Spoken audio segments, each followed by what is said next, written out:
If you haven't already done so, walk away from the desk where you picked up this guide and out into the great high space of the atrium.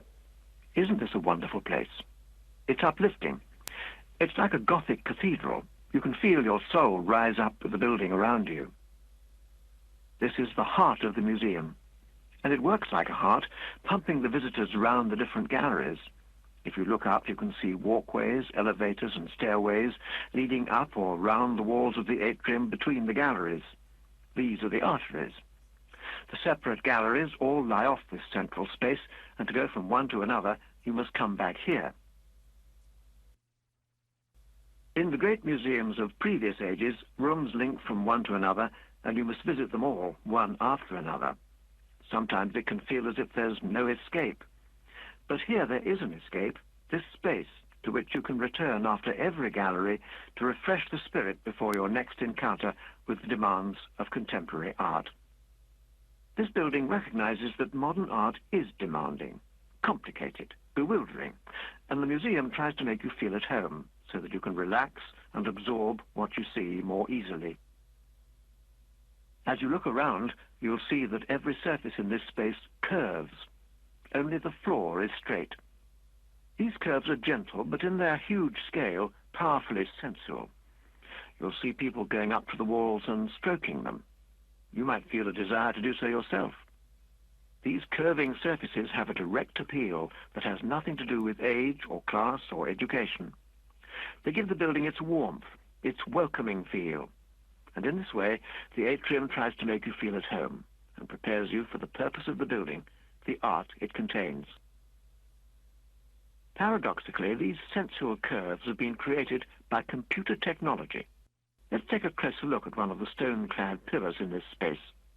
If you stand with your back to the entrance, there's one to your right, holding up a large stone box that actually contains a tiny gallery. Go right up to it. This pillar is clad in panels of limestone. Run your hand over them. Squint along the surface. Feel how smooth it is.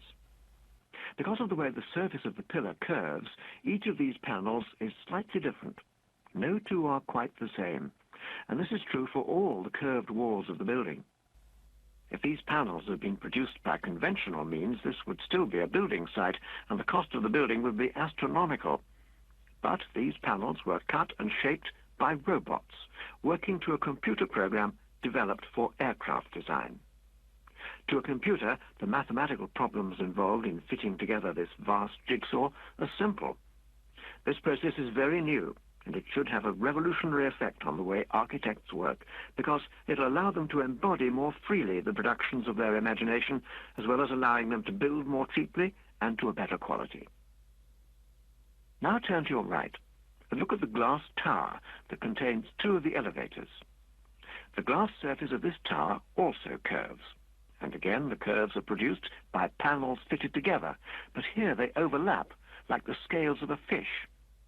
This is no idle metaphor. The architect who designed this building has always found inspiration in fish. He dates this obsession from the days when he used to go with his grandmother to market to buy a live carp, which she would then take home and keep in the bathtub until it was time to cook it. Here little Frank would play with the carp, and here the magic of its sinuous, scaly form somehow entered his bloodstream. If you look to your left now, beyond the pillar, under the stone box that we looked at a moment ago, you'll see the entrance to a large space. This is the largest gallery in the museum, and believe it or not, it's known as the Fish Gallery, because the long, curving shape of this part of the building is derived, once again, from the shape of the fish. Let's go in there now. Press your pause button until you're in the gallery.